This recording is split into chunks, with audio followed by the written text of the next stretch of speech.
വളരെ മനോഹരമായ ഒരു കാടിൻ്റെ സൈഡാണ്. അത്യപൂർവമായി കാണാൻ പറ്റുന്ന അല്ലെങ്കിൽ കണ്ടിട്ടില്ലാത്തവർക്ക് പുതിയൊരു കാഴ്ചയാണ് ഇനി കാണാൻ പോകുന്നത്. നമ്മൾ ഈ കാട്ടുകോഴിയെ കണ്ടിട്ടുണ്ടോ നിങ്ങൾ? ഈ വനാതിർത്തിയുടെ സൈഡിലൊക്കെ താമസിക്കുന്ന ആളുകൾ ഈ കാഴ്ച കണ്ടിട്ടുണ്ടാവും. ധാരാളം ഒന്നും കാണാൻ പറ്റില്ല, അപൂർവമായിട്ടേ കാണാൻ സാധിക്കുകയുള്ളൂ. കാട്ടുകോഴി അടയിരിക്കുന്നത് നിങ്ങൾ കണ്ടിട്ടുണ്ടോ? എങ്കിലത് കാണേണ്ട ഒരു കാഴ്ച തന്നെയാണ്. നമുക്കൊന്ന് പോയി നോക്കിയാലോ? ലക്കുണ്ടെങ്കിൽ നമുക്ക് അതിൻ്റെ എല്ലാ സംഭവങ്ങളും നമുക്ക് കാണാൻ പറ്റും. ചെന്നങ്ങ് പറന്നു പോയി കഴിഞ്ഞാൽ വലിയ ബുദ്ധിമുട്ടായിരിക്കും നമുക്കങ്ങനെ കണ്ടുപിടിക്കുക. നമുക്കൊന്ന് പോയി നോക്കാം അതിൻ്റെ കൂടിൻ്റെ അടുത്ത് വരെ. ഞാനും അപൂർവമായിട്ടേ ഇത് കാണാറുള്ളൂ. പക്ഷേ ആ കാഴ്ച മനോഹരമായൊരു കാഴ്ചയാണ്. ഞാൻ കണ്ടു. അടുത്ത് ചെന്നപ്പോൾ നിങ്ങളെയും കൂടി കാണിക്കാമെന്ന് വിചാരിച്ചാണ് ഇപ്പോൾ ഞാൻ അവിടെ വന്നേക്കുന്നത്. ശരി, നമുക്കൊന്ന് പോയാലോ? ആ കാഴ്ച കണ്ടിട്ട് വരാം.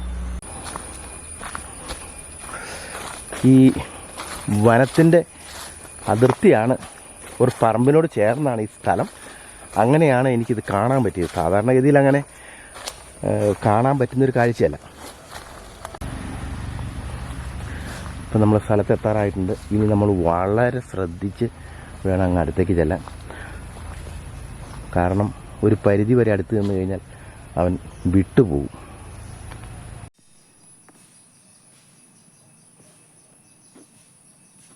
ശല്യം ചെയ്യരുത് ആരും.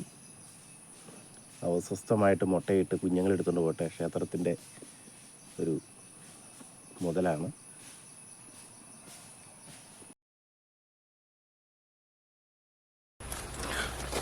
ഇതാണ് കാട്ടുകോഴിയുടെ മുട്ട. ഏകദേശം ഒരു നാടൻ കോഴിയുടെ മുട്ടയുടെ അത്രയും വലിപ്പമില്ല കേട്ടോ. 1, 2, 3, 4, 5 മുട്ടകളാണ് ഇരിക്കുന്നത്. അതിനോട് ഇരിക്കട്ടെ. ഇതാണ് ഒരു 3 കാടമുട്ടയുടെ വലിപ്പമേ ഇതിനുള്ളൂ കേട്ടോ. 3 കാടമുട്ട, അത്രയൊക്കെ ഉള്ളൂ. വളരെ മനോഹരമായ മുട്ടയാണേ. നല്ല ഭംഗിയുണ്ട്. ഇതുണ്ട്, നല്ല നാടൻ കോഴിയുടെ മുട്ട എങ്ങനെയാണോ, കന്നിപ്പടയില്ലേ, ഈ കന്നിപ്പട എങ്ങനെയാണോ മുട്ടയിട്ടാൽ ആദ്യം ഇടുന്ന മുട്ട, അതൊക്കെ ഈ കോഴി വളർത്തിയവർക്കറിയാം. നാടൻ കോഴിയൊക്കെ ഉള്ള വീടുകളിൽ കന്നിപ്പട എന്ന് പറയും. അപ്പോൾ ഈ കന്നിപ്പട ആദ്യം ഇടുന്ന മുട്ടയുടെ ഒരു വലിപ്പം ഇത് ഇത്രയേ ഉള്ളൂ. 1, 2, 3, 4, നോക്കൂ, 5 എണ്ണം ഉണ്ട്. അപ്പുറം ഇരിപ്പുണ്ട്. പക്ഷെ നമ്മളിത് നശിപ്പിക്കുന്നൊന്നുമില്ല. നമ്മൾ കണ്ടു കഴിയുമ്പോൾ ഇത് കഴിക്കണം എന്നൊക്കെ തോന്നും. ഒരിക്കലും നമുക്കങ്ങനെ തോന്നുന്നത് ശരിയല്ല. അവൻ എത്ര പാടുപെട്ട്. നമുക്ക് അപൂർവമായിട്ടേ സാധാരണ കാട്ടുകോഴികളൊക്കെ വനത്തിൽ കാണാറുള്ളൂ.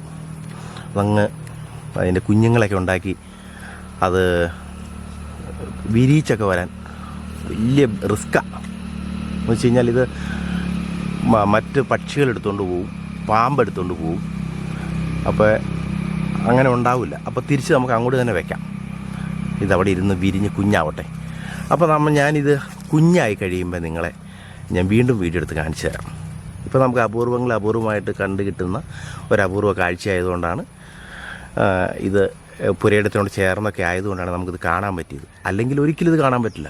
അല്ല, എന്ത് മനോഹരമാണ് നോക്കിയാൽ മുട്ടകൾ. 6 എണ്ണം ഉണ്ടേ. തിരിച്ചങ്ങോട്ട് വെച്ചേക്കാം. അപ്പോൾ എല്ലാവരും മുട്ട കണ്ടില്ലേ?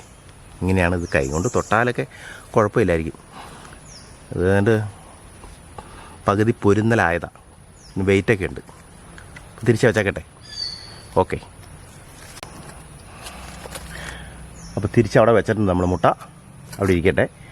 ഇനി നമുക്ക് ഇവനെ വിരിഞ്ഞ് കുഞ്ഞായി കഴിയുമ്പോൾ എങ്ങനെയായിരിക്കും ആ കുഞ്ഞുങ്ങളൊക്കെ ഇരിക്കണേ എന്നുള്ളത് നമുക്ക് അന്നേരം കാണാം. ഓക്കെ.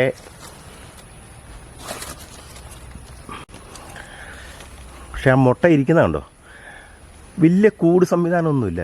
ഒരു ചെറിയ 2-3 ഇലകൾ പറക്കി വെച്ചിട്ടുമാണ് ആ മുട്ട ഇട്ട് വെച്ചിരിക്കുന്നത്.